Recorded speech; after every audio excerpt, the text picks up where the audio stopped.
Bismillahirrahmanirrahim. Assalamualaikum warahmatullahi wabarakatuh. Perkenalkan, kami dari kelompok D2 akan menjelaskan terkait tugas besar kami terkait klasifikasi machine learning. Terus mungkin di sini kita akan memperkenalkan diri terlebih dahulu. Perkenalkan, nama saya Gamil Zulkarnain dengan NRP 15/2023/112. Saya Rigo Fadli Efransyah dengan NRP 15/2023/190. Saya Amanda Pramita Ramadhani, NRP 15/2023/105. Saya Muhammad Aftahi Fadli Ramdhani dengan NRP 15/2023/117. Baik, di sini saya akan menjelaskan metode yang saya gunakan, yaitu gradient boosting machine atau GBM, yaitu adalah algoritma machine learning berbasis ensemble yang menggabungkan banyak model prediksi sederhana. Biasanya ada decision tree secara berurutan. Tujuannya adalah untuk memperbaiki kesalahan error dari model sebelumnya sehingga menghasilkan prediksi yang sangat akurat untuk klasifikasi dan juga regresi. Dan di sini saya akan menggunakannya sebagai klasifikasi. Lalu bagaimana cara kerja si GBM ini? Cara kerja adalah pertama, pendalaman bertahap atau membuat pendalaman bertahap. Secara bertahap, GBM akan membangun satu decision tree kecil pada satu waktu. Lalu kedua, dia akan fokus terhadap kesalahan. Pohon pertama menebak si nilai target. Lalu alih-alih membuat pohon kedua untuk menebak target secara utuh, GBM akan membuat pohon kedua untuk memprediksi residual, selisih antara tebakan pertama dan juga nilai aslinya. Lalu yang ketiga, dia akan menggabungkan hasil dari pohon pertama dan juga pohon kedua sehingga menghasilkan prediksi akhir yang lebih akurat dan juga meminimalkan tingkat errornya. Lalu kelebihan dari GBM ini apa? Pertama, akurasinya tinggi karena yaitu melihat dari prediksi model sebelumnya dan juga naik itu secara bertahap. Lalu yang kedua ada fleksibilitas, di mana dapat digunakan untuk berbagai jenis masalah seperti regresi ataupun klasifikasi. Nah, untuk turunannya ada beberapa, yaitu XGBoost misalnya, like GBM ataupun CatBoost. Dan di sini saya akan menggunakan GBM yang vanilanya gitu ya, yang originalnya. Nah, sekarang kita lanjut ke penjelasan terkait uji coba dari GBM ini terhadap 4 dataset berbeda.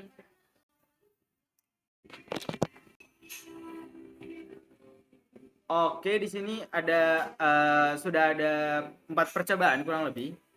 Di sini saya menggunakan Optuna untuk kita mencoba ngetuning si parameternya untuk mendapatkan hasil yang terbaik.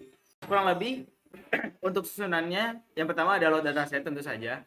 Lalu juga ada pre-processing, di mana di sini ada pembersihan data. Lalu juga ada mengambil kolom-kolom yang penting dan juga kolom target yang mana. Lalu yang kedua ada perbandingan dari metode normalisasinya, dan di sini ada beberapa metode normalisasi. Pertama ada yang tanpa normalisasi, kedua ada Z-score, ada min-max, ada L1, ada L2. Lalu kita lanjut, kita akan mencoba model normalisasi mana yang paling bagus. Sudah itu kita lanjut ke Optuna, di mana kita akan ngetuning si N-estimator, max depth, learning rate, subsample, max fitur, sama random state-nya. Kita bakal otak-atik antara 1 sampai 300 dan juga seterusnya. Lalu trial ini akan dijalankan kurang lebih sebanyak 15 kali. Lalu ketika kita sudah mendapatkan hasil terbaik, kita akan melakukan evaluasi akurasi finalnya. Lalu kita akan ekspor modelnya untuk melakukan testing. Sudah itu kita membuat confusion matrix, di mana confusion matrix ini akan menunjukkan seberapa banyak yang true positif, true negatif, atau dan ya maksudnya campuran-campuran dari confusion matrix itu sendiri. Maaf sebelumnya. Lalu ada kode testing dan juga inference atau mencoba dari model yang sudah dibuat. Lalu setelah itu regression pribadi yang bisa dihasilkan untuk reporting di UI-nya. Oke, yang pertama di sini ada klasifikasi untuk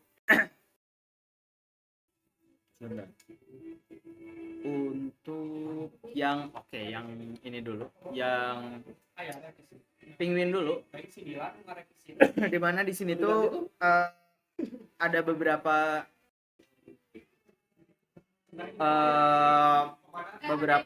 fitur yang berpengaruh ya. Mungkin yang pertama yang bisa dilihat tuh yang berpengaruh adalah longitude dan juga latitude, di mana di sini kan pengklasifikasian penguin sesuai dengan titik koordinatnya, banyaknya masuknya di mana. Karena kan penguin juga kan kumpulnya tergantung dengan koloninya. Nah, di sini seperti yang bisa kita lihat, normalisasinya yang terpilih yang min max, terus kita bakal trial dan akhirnya tercapailah yang bagus tuh. Mode terbaiknya adalah dengan parameter sekian, validasinya sekian, lalu kita coba dan akhirnya akurasinya juga kita bisa lihat. Terus karena tergolong good fit bisa dipakai, terus ya bisa di testing ke si terus yang kedua ini terkait dataset breast cancer, di mana ini tuh lebih ke arah apakah si kankernya itu dia ganas atau tidak. Dan di sini dapat kita dapatkan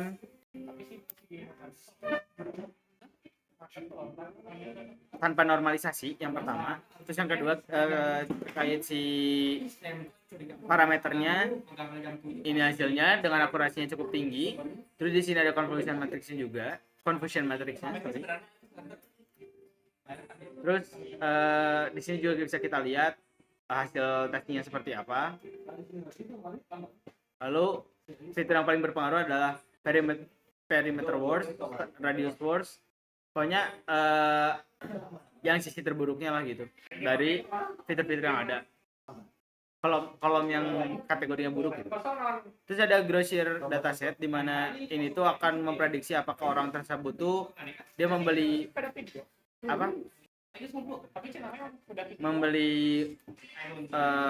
susu atau tidak lah gitu. Di sini ada 3 kategori, other vegetables, raw urban, atau whole milk. Sorry. Nah, di sini parameter untuk normalisasinya yang kita dapatkan itu yang min max scalar. Terus dengan si parameternya itu yang terbaik sekian dengan tingkat akurasi yang cukup rendah gitu ya, karena mungkin ketidakcocokan dataset dengan algoritma yang saya pakai. Nah, ini juga terdapat kegagalan ya. Dan yang paling berpengaruh adalah member number, di mana member number ini adalah ID sebenarnya. Jadi harusnya tidak berpengaruh dan juga akhirnya berakhir buruk terhadap modelnya. Oke, lanjut. Ini ada Bang Charners, di mana Bang Charners ini dia memprediksi apakah si nasabah itu akan menjadi nasabah tetap atau dia keluar gitu. Mengklasifikasikan itu adalah nasabah tetap atau aktif atau nasabah yang non aktif gitu. Dengan normalisasi yang kita dapatkan normalisasi terbaik itu tanpa normalisasi, lalu tulinya adalah seperti ini dengan akurasi yang cukup tinggi 0,97, di mana di sini tingkat keyakinannya juga cukup tinggi sehingga dapat memprediksi dengan baik. Di mana di sini juga ada 2 attributed customer atau existing customer. Attributed itu yang istilahnya menjadi pasif. Terus existing customer itu berarti yang masih aktif. Dengan yang paling berpengaruh tuh total transaksi amount-nya, terus total transaksi CT-nya. Terus lebih banyaknya sih lebih ke arah total transaksinya, semakin dia sering berarti dia akan menjadi nasabah tetap. Dan ini untuk yang penguin ada yang tertinggal sebelumnya yang terkait convolution metric. Nah, di sini convolution metric. Nah, di sini ada beberapa jenis penguinnya bisa dilihat. Dan pengujiannya juga berhasil dengan akurasi yang cukup tinggi. Mungkin cukup sekian, akan dilanjutkan oleh rekan saya. Oke, Assalamualaikum warahmatullahi wabarakatuh. Perkenalkan, nama saya Gamal Suki Albana dengan NRK 15/2023-112.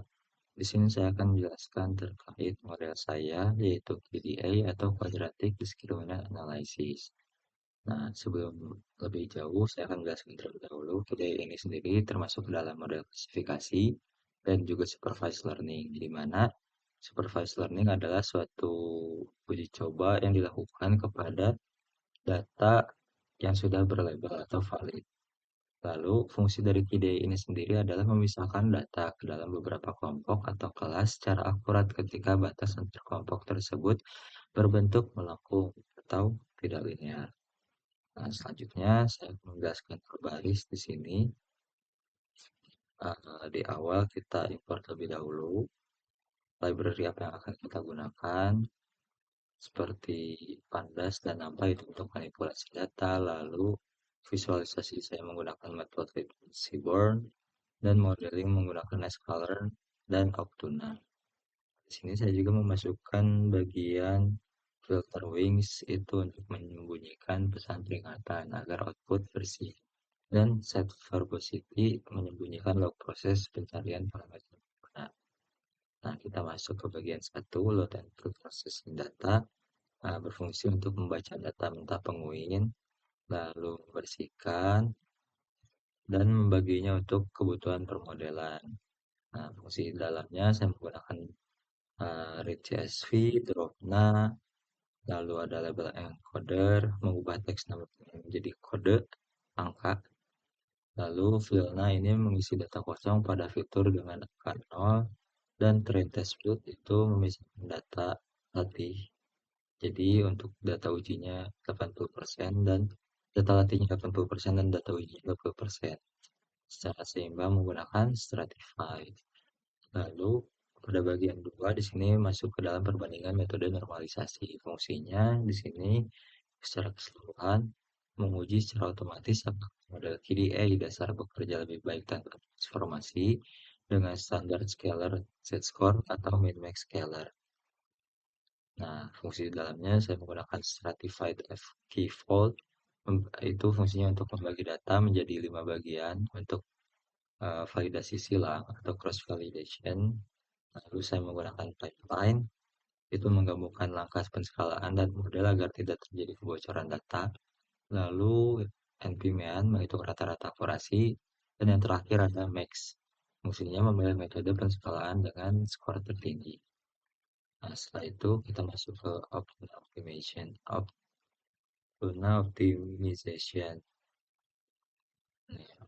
Optimasi hyperparameter. Dan sini fungsinya untuk mencari nilai parameter stabilan model KDA menggunakan reg param yang paling menghasilkan akurasi tinggi. Nah, fungsi dalamnya itu saya menggunakan objective trial, lalu trial.suggest underscore float itu untuk meminta Optuna menebak angka regularisasi antara 0,0 sampai 1,0. Lalu create study itu membuat eksperimen optimasi baru, dan optimize itu menjalankan pencarian parameter tersebut sebanyak 15 kali. Sini. Lalu selanjutnya saya masuk ke bagian 4 sampai 7 di sini final model, confusion matrix and summary. Nah, di sini fungsinya melatih melatih atau model final dengan racikan terbaik dan menguji performanya pada data uji yang diisolasi sejak awal. Fungsi dalamnya saya menggunakan final pipeline fit. Itu fungsinya untuk melatih model final pada seluruh data latih. Lalu saya menggunakan predict melakukan tebakan pada data uji tadi. Lalu classification report itu untuk mengeluarkan metrik evaluasi, dan SNS heatmap bersama dengan confusion matrix itu untuk menggambarkan peta kebingungan prediksi model dalam bentuk grafis berwarna biru atau blues. Lalu di sini hasilnya seperti ini. pada tahap 1 perbandingan kedua normalisasi, akurasi tanpa normalisasi itu 0,5508, z-score sama, min-max juga sama. Sini secara perbandingan metode normalisasi. Metode terbaik yaitu tanpa normalisasi. Lalu pada optimasi KDA dengan Optuna, parameter terbaik break param itu 0,880. Nah, kesimpulan performa data testing dari Penguin itu precision 0,86, change rate Penguin 0,45 dan seterusnya. Lalu recall 0,52, 0,48, F1 score 0,65, 0,24, support 374 sampai 25 di sini. Secara akurasi makro di sini makro 0,46, akurasi 0,56. Sorry. Precision dan recall tidak dapat 0,56, support 1082,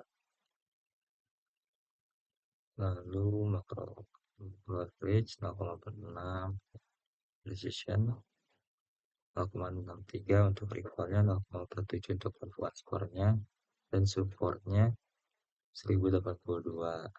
Untuk output average seperti ini. Lalu ini adalah hasil dari conversion matrix itu sendiri. Akurasi testingnya 55,73%. Nah, selanjutnya saya akan menjelaskan terkait dataset kedua, yaitu Big Sensor. Pertama-tama saya import terlebih dahulu seperti tadi. Lalu pada load preprocessingnya saya baca dulu, terus saya hapus. Lalu selanjutnya di sini ada perbandingan normalisasi, ya menguji skenario penskalaan fitur terbaik ya sama seperti kode 1 tadi. Fungsi di dalamnya perbedaannya dengan kode 1 adalah penambahan objek normalizer norm ke dalam daftar uji coba untuk melihat pengaruh normalisasi garis vektor terhadap performa itu sendiri. Lalu pada bagian 3, up to optimization dengan live tracking. Itu fungsinya untuk mencari parameter terbaik menggunakan Optuna dengan tambahan pencatatan langsung. Fungsi di dalamnya itu ada monitor callback, study, trial yang memanfaatkan parameter internal Optuna untuk mencetak skor akurasi trial saat ini dan skor terbaik sementara secara langsung atau real time ke konsol saat proses optimize berjalan.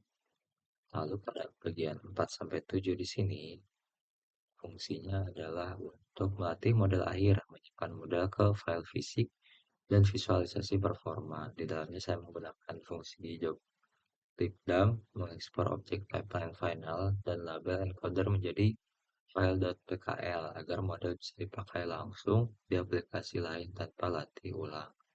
Lalu untuk evaluasi akhir divisualisasikan menggunakan matriks dengan gradasi warna merah atau reds di sini. Lalu untuk hasilnya sendiri seperti ini. Tahap 1 perbandingan base KDA dari tanpa normalisasi sampai normalisasi L1 ini sampai min-max sama, lalu normalisasi L1-nya beda dan predikat terbaik. Metode terbaik itu menggunakan tanpa normalisasi seperti sebelumnya. Lalu pada tahap 2 ini hyperparameter KDA dengan Optuna trial 1 akurasinya 0,9253, terbaik saat ini 0,9253. Terus di sini sampai ke trial 10 itu menunjukkan data yang lumayan baik yaitu 0,96. Dan hasil akhirnya itu kita dapat terbaik di trial 12. Kesananya ini menurun lagi. Nah, kesimpulannya untuk hasilnya seperti ini. Secara precision, recall, F1 score, dan support Lalu untuk confusion matrix, akurasi akurasi testing tertingginya 93,86 untuk dataset breast cancer ini sendiri. Lalu kita masuk ke uji dataset 3 yaitu grosir atau barang belanjaan. Pertama ya import, lalu di sini upload dan preprocessing. Fungsi dalamnya saya menggunakan pd to underscore datetime, mengubah teks tanggal itu menjadi format waktu resmi. Lalu saya menggunakan data.day, data.month, dan seterusnya, lalu value counts, index, dan juga ISIN. Itu untuk menyaring data agar model hanya berfokus mengklasifikasikan 3 barang terlaris tersebut.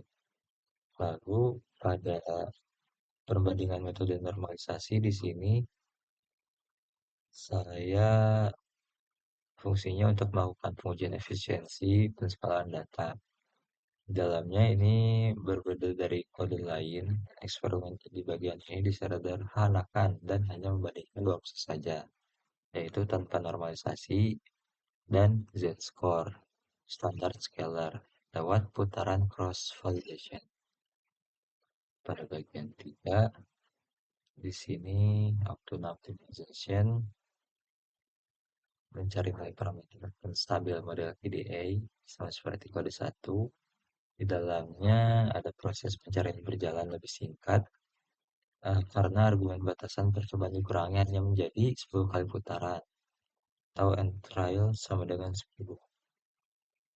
Nah, di sini selanjutnya final model confusion matrix dan summary itu ada fungsinya saya menggunakan classification report dan menampilkan mengukur performa tebakan modelnya menggunakan classification report dan menampilkan grafik confusion matrix belanjaan retail dengan gradasi warna oranye. Hasilnya seperti ini, perbandingannya seperti ini. Metode terbaik ini sama ya. Lalu estimasi hyperparameternya para 0,191. Kesimpulannya seperti ini. Dan hasil testingnya adalah akurasinya 40,44%. Nah, selanjutnya kita ke data terakhir ya.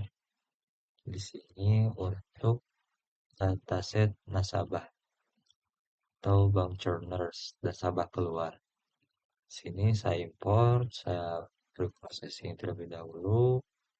Ada df drop, uang, terus client num dan kolom naive base bawaan. Lalu saya menggunakan perulangan for call in, fitur kategorikal untuk menerapkan label encoder secara otomatis pada setiap kolom yang bertipe data text objek agar berubah menjadi angka. Lalu kita masuk ke perbandingan metode normalisasi. Di sini saya menguji variasi penskalaan data paling lengkap untuk model PDI dasar. Ya, fungsinya di sini saya menjalankan pengujian 5 pilihan penskalaan sekaligus tanpa transformasi, standar scalar, min-max scalar, normalizer L1, dan normalizer L2. Dikombinasikan dengan 5 volt cross validation untuk mencari arsitektur dengan akurasi.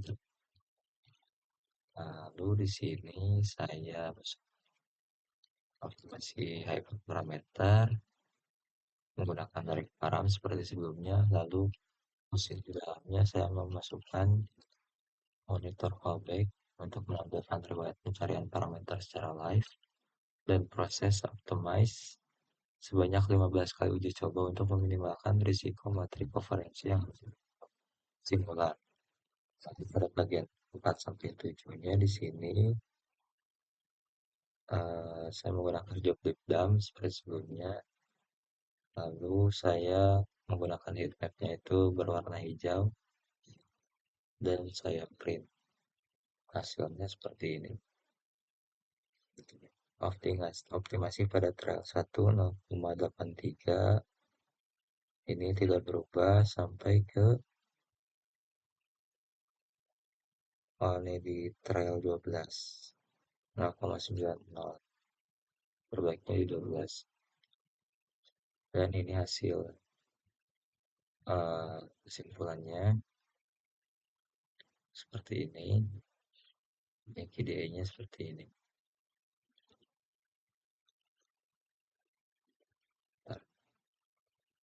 Seperti ini.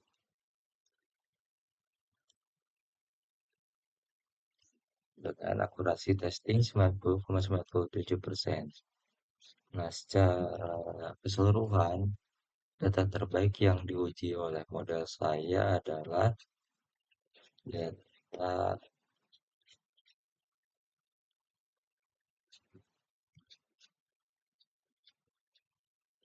breast cancer atau kanker payudara, yaitu 93,86%. Mungkin sekian yang bisa saya dapat sampaikan. Terima kasih. Wassalamualaikum warahmatullahi wabarakatuh. Perkenalkan, nama saya Amanda Pramita Ramadhani, NRP 15/2023-105. Di sini saya akan menjelaskan implementasi dengan tema klasifikasi dengan metode SPM, yaitu support vector machine. Dan di sini juga saya mencoba menggunakan dataset dari kelompok saya menggunakan metode saya. Pertama-tama saya menjelaskan dulu apa itu SPM. SPM itu adalah algoritma supervised machine learning yang dapat digunakan untuk pemodelan klasifikasi maupun regresi, misalnya untuk pengklasifikasian teks, analisis citra, deteksi spam, identifikasi tulisan tangan, analisis ekspresi, gen, deteksi wajah, hingga deteksi anomali atau pencilan pada data. Selanjutnya, di sini saya menggunakan library Optuna. Terus untuk percobaan pertama yaitu klasifikasi dengan dataset penguin tracking menggunakan metode SPM. Nah, ini untuk codingannya. Sini kita menginput datasetnya dulu. Terus kita ada menggunakan preprocessing, terus perbandingan normalisasi, terus Optuna dan SPM. Terus selanjutnya ini untuk model finalnya dan simpan model dan evaluasi, dan kita di sini menampilkan confusion matrixnya juga. Terus ada analisis overfittingnya, terus informasi SPM. Nah, ini untuk output dari percobaan pertama dari dataset penguin tracking. Nah, di sini dataset penguin itu dataset penguin tracking digunakan untuk mengklasifikasi spesies penguin berdasarkan karakteristik fisik seperti panjang paruh, kedalaman paruh, panjang sirip, dan berat badan. Nah, ini untuk grafik confusion matrix SPM-nya. Nah, pada dataset penguin ini algoritma SPM itu menghasilkan akurasi sebesar 67,19%. Nilai ini terlihat relatif lebih rendah dibanding GBM dan XGBoost yang mencapai lebih dari 90%. Nah, dari grafik ini menunjukkan bahwa pola antar spesies penguin memiliki banyak karakteristik yang saling tumpang tindih sehingga sulit dipisahkan secara optimal oleh SPM. Nah, untuk pada dataset penguin ini, metode SPM itu kurang optimal karena batas antar kelas tidak terlalu jelas. Ini untuk output analisis overfittingnya, akurasi trainingnya ada di 0,6763, akurasi testingnya ada di 0,6719, gap akurasinya 0,0044, terus ada model tergolong good fitting. Ini informasi model SPM-nya. Nah, selanjutnya percobaan kedua itu menggunakan metode SPM juga dengan dataset Breast Cancer Wisconsin. Nah, di sini dataset ini digunakan untuk mengklasifikasi tumor menjadi kategori benign atau malignan berdasarkan hasil pengukuran sel kanker. Nah, di sini juga kita menginput datasetnya, terus kita ada perbandingan metode normalisasi, terus ada Optuna juga, optimization with lift tracking, terus ada evaluasi akurasi final dan ekspor model, terus ada visualisasi conversion metric, terus ada kode testing, terus ada ringkasan perbandingan akhir dan analisis, terus ada, nah ini untuk si outputnya. Untuk di sini tahap satunya perbandingan metode normalisasi. Nah, ini hasilnya. Metode terbaiknya ada di min max scaler. Terus tahap kedua memulai pencarian hiperparameter SPM dengan Optuna. Terus ada ringkasan hasil optimasi terbaik oleh Optuna. Sini untuk grafiknya. Nah, untuk grafiknya ini memperoleh akurasi tertinggi yaitu sebesar 97,37%. Hasil ini menunjukkan bahwa SVM sangat efektif dalam memisahkan data kanker jinak dan ganas. Untuk kesimpulan dari dataset breast sensor ini merupakan dataset yang paling cocok untuk SVM karena menghasilkan akurasi tertinggi dibanding algoritma lainnya.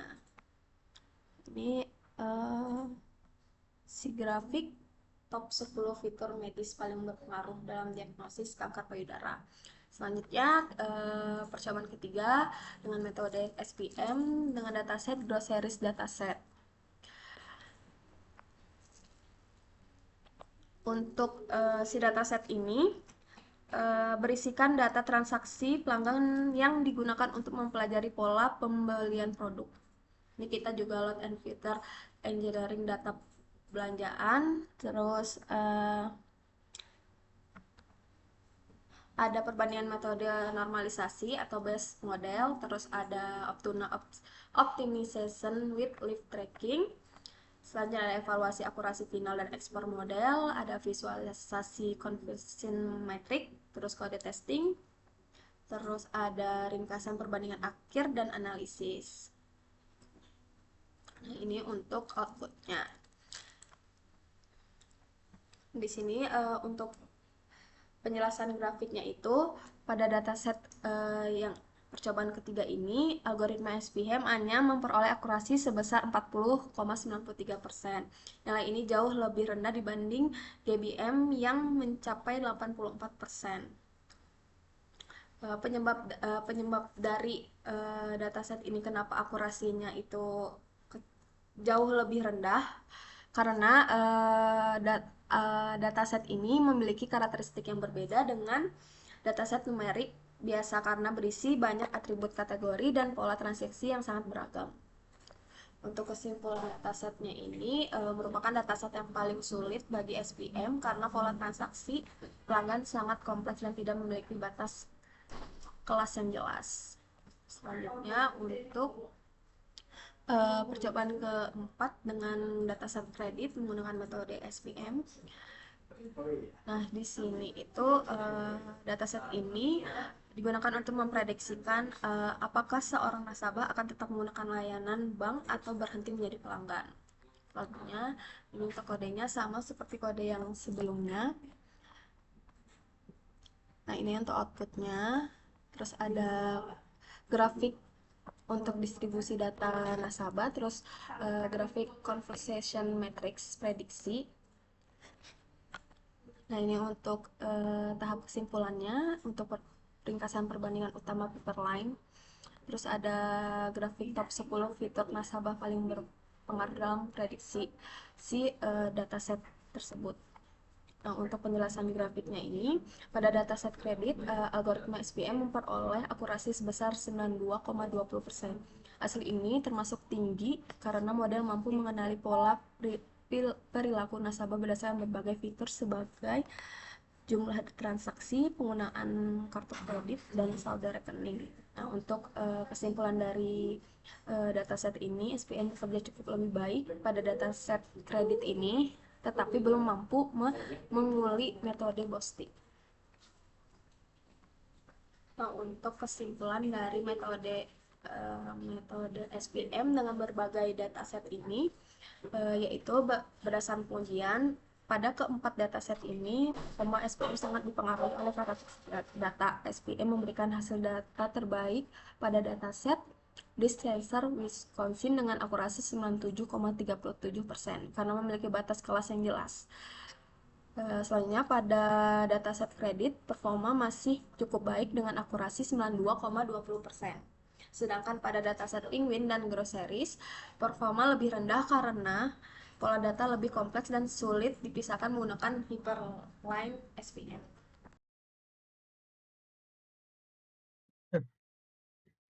Baik, bismillahirrahmanirrahim. Assalamualaikum warahmatullahi wabarakatuh. Sebelumnya perkenalkan, nama saya Muhammad Rafil Fahri Ramdhani dengan NRP 15 2023 117. Pada kesempatan kali ini, saya akan mempresentasikan implementasi algoritma XGBoost untuk penyelesaian beberapa permasalahan klasifikasi menggunakan 4 dataset yang berbeda.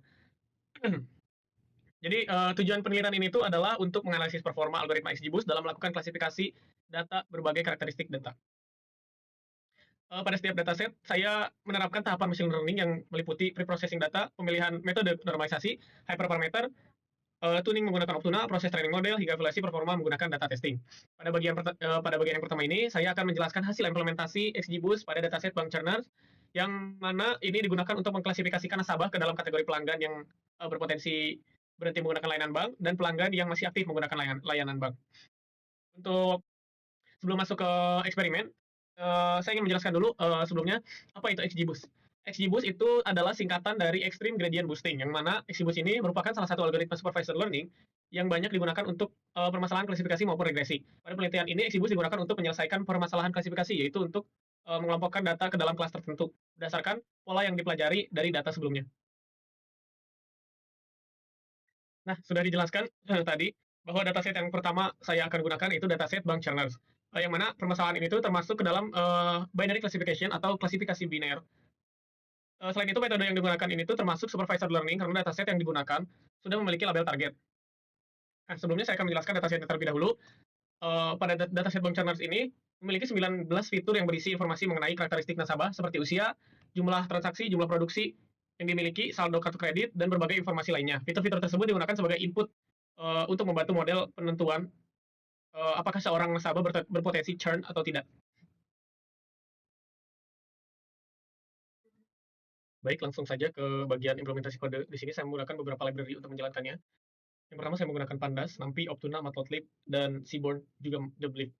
Pada bagian preprocessing, di sini pada tahap preprocessing ini saya menghapus beberapa kolom yang tidak relevan kayak client name dan hasil prediksi dari model lain biar gak mempengaruhi proses pembelajaran.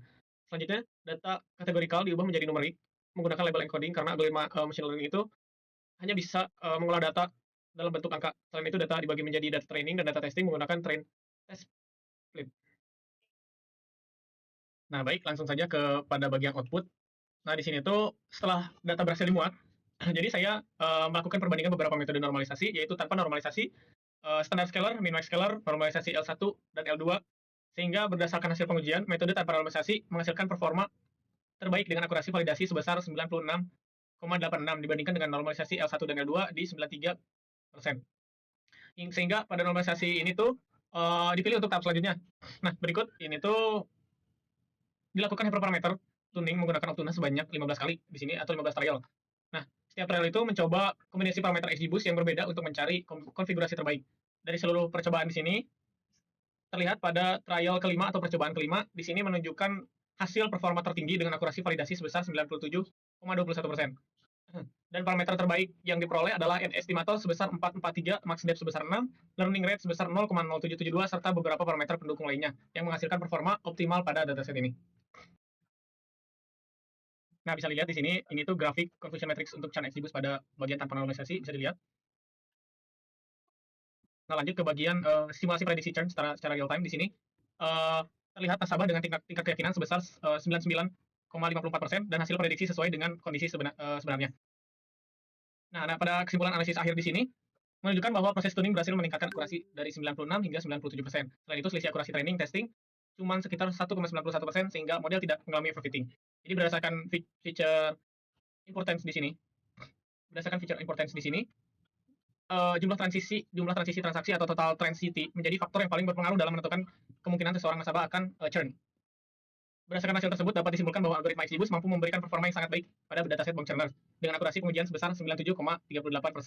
Nah, di sini bisa dilihat pada top 10 feature important XGBoost di sini diduduki tingkat pertama oleh total transiti dan tingkat akhirnya itu pada bagian bulannya segini.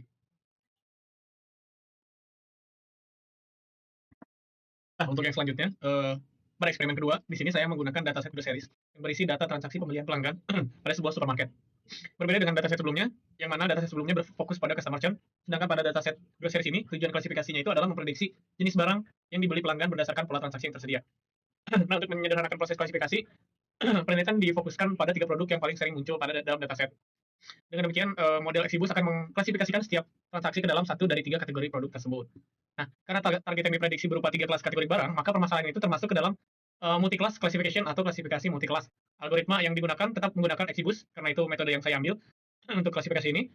Tahapan yang sama seperti eksperimen sebelumnya, yaitu pre-processing data, pemilihan metode normalisasi, hyperparameter tuning menggunakan Altuna, training model, dan evaluasi performa. Nah, langsung saja ke bagian output. Nah, pada dataset ini, setelah dataset berhasil dimuat, dilakukan dulu feature engineering dengan mengambil informasi tanggal transaksi seperti hari, bulan, tahun, dan hari dalam minggu. Dari proses tersebut dilakukan dan diperoleh 5 fitur yang digunakan sebagai input model dengan total 6.116 transaksi yang menjadi fokus penelitian. Nah, sama seperti tadi, dilanjut dengan perbandingan beberapa metode normalisasi. Nah, bisa dilihat di sini, normalisasi L1 menghasilkan akurasi validasi terbaik, yang mana sebesar 35,77%, sehingga dipilih sebagai metode processing untuk tahap selanjutnya. Setelah pre-processing dilakukan, sama seperti tadi juga, dilakukan hyperparameter tuning menggunakan Optuna sebanyak 15 trial. Nah, bisa dilihat di sini, dari seluruh percobaan, trial ke-15 itu adalah trial yang terbaik, yang menghasilkan performa terbaik dengan akurasi validasi sebesar 41,7%. Jadi parameter terbaik yang lainnya yang diperoleh seperti NSTIMATION sebesar 400, max depth sebesar 3, learning rate sebesar 0,1162, subsample sebesar 74, call sample sebesar 0,84, gamanya sebesar 3,35. Nah, bisa dilihat ini adalah grafiknya untuk conversion matrix pada dataset ini. Nah, setelah model dilatih menggunakan parameter terbaik, dilakukan pengujian menggunakan data testing. Hasil pengujian menunjukkan akurasi sebesar 41%. Nilai ini tuh kebilang rendah. Yang mana jika dibandingkan dengan dataset sebelumnya, karena pola di sini tuh pembelian barang pada dataset retail cenderung lebih sulit dibandingkan prediksi sebelumnya yang hanya berdasarkan fitur waktu dan identitas pelanggan yang tersedia. Nah, di sini bisa dilihat pada simulasi prediksi barang secara real time-nya. Model memprediksi item whole milk, sedangkan item sebenarnya adalah rolls or buns, sehingga prediksi dinyatakan gagal. Hal itu menunjukkan bahwa pola pembelian pada dataset itu memiliki tingkat tingkat kompleksitas yang lebih tinggi gitu. Berdasarkan seluruh hasil pengujian, algoritma XGBoost berhasil mencapai akurasi sebesar 40,96% pada dataset groceries. Meskipun akurasinya itu lebih rendah dibandingkan dataset sebelumnya, model itu tetap menunjukkan peningkatan setelah proses tuning dan mampu melakukan generalisasi dengan baik tanpa mengalami overfitting yang signifikan gitu. Dan ini untuk grafik feature importance pada XGBoost-nya diduduki tingkat pertama pada day of week. Nah, untuk dataset yang selanjutnya di sini pada eksperimen ketiga, saya menggunakan dataset breast cancer atau kanker payudara yang berisi data medis pasien untuk membantu proses diagnosis kanker payudara. Dengan tujuan dari klasifikasi ini adalah menentukan apakah hasil diagnosis pasien termasuk kategori benign atau B, yaitu tumor jinak, atau malignant atau M, yaitu tumor ganas. Karena target yang diprediksi terdiri dari 2 kelas, maka kasus ini termasuk klasifikasi biner menggunakan algoritma XGBoost. Nah, langsung saja kepada bagian outputnya.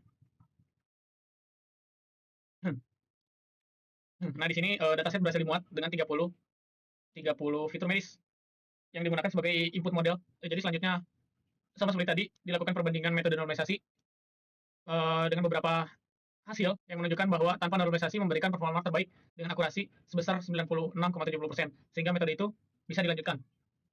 Setelah itu dilakukan hyperparameter Optuna, sama juga seperti tadi sebanyak 15 trial dari seluruh percobaan dilakukan. Kombinasi parameter terbaik menghasilkan akurasi validasi sebesar 97,36%. Hasil itu lebih tinggi dibandingkan model XGBoost standar, sehingga menunjukkan bahwa proses tuning berhasil meningkatkan performa model. Model terbaik kemudian diuji menggunakan data testing dan memperoleh akurasi sebesar 96% untuk diagnosis begin. Model memiliki recall sebesar 100%, sedangkan untuk diagnosis malignant, model memiliki precision sebesar 100%. Hasil itu menunjukkan bahwa model mampu membedakan tumor jinak dan tumor ganas dengan tingkat akurasi yang sangat baik. Nah, bisa dilihat di sini. Ini grafik confusion matrix untuk kanker payudara. Nah, di sini bisa dilihat. sukses dan akurat untuk dataset ini.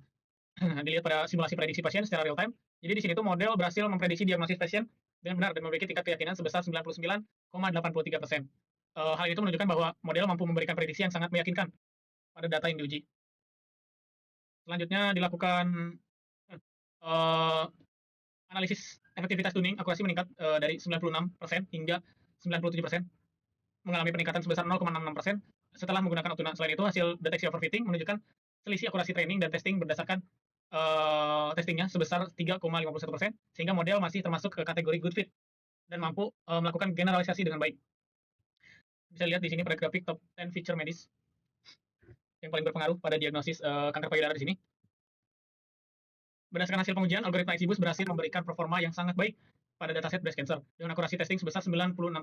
Jadi model mampu melakukan klasifikasi tumor jinak dan tumor ganas secara akurat, serta tidak menunjukkan indikasi overfitting yang terlalu signifikan. Nah, baik, selanjutnya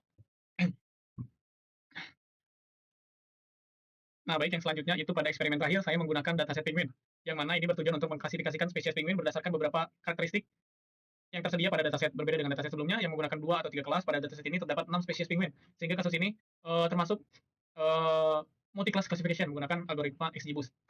Langsung saja pada bagian output.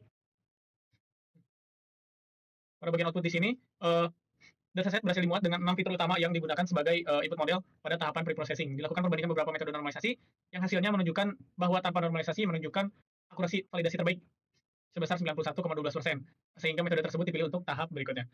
Nah, selanjutnya sama seperti dataset yang lainnya, dilakukan hyperparameter tuning menggunakan Optuna sebanyak 15 trial. Dari seluruh percobaan yang dilakukan, kombinasi parameter yang validasi akurasi tertingginya dipegang sebesar 90,59%, yang mana ini pada trial ke-11.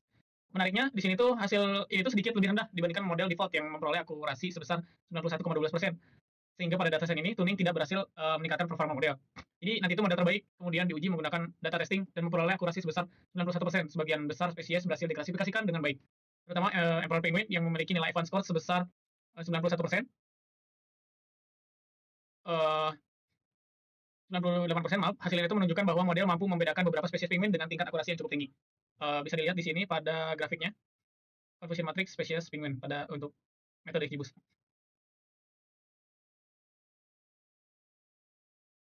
Nah, selanjutnya pada simulasi prediksi real time, model berhasil mengidentifikasi spesies gento penguin dengan tingkat keyakinan sebesar 99,3%.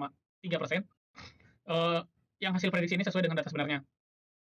Selanjutnya dilakukan deteksi overfitting, yang mana dengan membandingkan akurasi training dan testing, hasil menunjukkan selisih sebesar 6,42%, sehingga model masih termasuk kategori good fit dan tidak mengalami overfitting yang signifikan. Berdasarkan analisis feature importance, fitur yang paling berpengaruh adalah latitude dan longitude, yang menggunakan bahwa yang menunjukkan bahwa lokasi geografis sebagai faktor utama dalam membedakan spesies penguin. Nah, di sini juga terdapat grafik fitur importance-nya. Di sini bisa dilihat sendiri di latitude dan longitude. Nah, berdasarkan hasil pengujian algoritma XGBoost berhasil mencapai akurasi testing sebesar 90,67% pada dataset penguin dan mampu melakukan klasifikasi multi-class atau multi-class classification dengan performa yang baik. Mungkin untuk kesimpulannya, berdasarkan 4 eksperimen yang telah dilakukan, dapat disimpulkan bahwa algoritma XGBoost mampu memberikan performa yang baik dalam berbagai jenis dataset klasifikasi. Pada dataset Bank Charners diperoleh akurasi sebesar 97%, pada dataset Series 41%, dataset kanker payudara 96%, dan dataset terakhir yaitu dataset penguin sebesar 91%. Jadi hasil terbaik diperoleh pada dataset Bank Charners dan breast cancer karena pola data lebih jelas untuk diperoleh, untuk diolah, dan lebih mudah dipelajari oleh model yang saya gunakan yaitu XGBoost. Sementara itu pada dataset Series menghasilkan akurasi yang lebih rendah karena pola pembelian pelanggan lebih kompleks dan sulit diprediksi hanya dari fitur yang tersedia. Secara keseluruhan, proses hyperparameter tuning menggunakan Optuna mampu meningkatkan performa model pada sebagian besar dataset. Selain itu, seluruh model yang dibangun tidak menunjukkan indikasi overfitting yang terlalu signifikan gitu, sehingga mampu melakukan generalisasi dengan baik pada data baru. Dari hasil tersebut dapat disimpulkan bahwa XGBoost merupakan algoritma yang efektif untuk menyelesaikan berbagai permasalahan klasifikasi, baik klasifikasi biner maupun multi-class classification, dengan tingkat akurasi yang relatif tinggi karena performa yang stabil. Mungkin demikian presentasi mengenai implementasi algoritma XGBoost pada 4 dataset yang berbeda yang dapat saya jelaskan. Mohon maaf apabila terdapat kekurangan dan kesalahan dalam penyampaian maupun pengerjaan penelitian ini. Sekian, wassalamualaikum warahmatullahi wabarakatuh. Mungkin cukup sekian yang dapat kami sampaikan. Terima kasih atas perhatiannya. Mohon maaf bila banyak kekurangan dan kesalahan. Sekali lagi terima kasih. Assalamualaikum warahmatullahi wabarakatuh. Waalaikumsalam.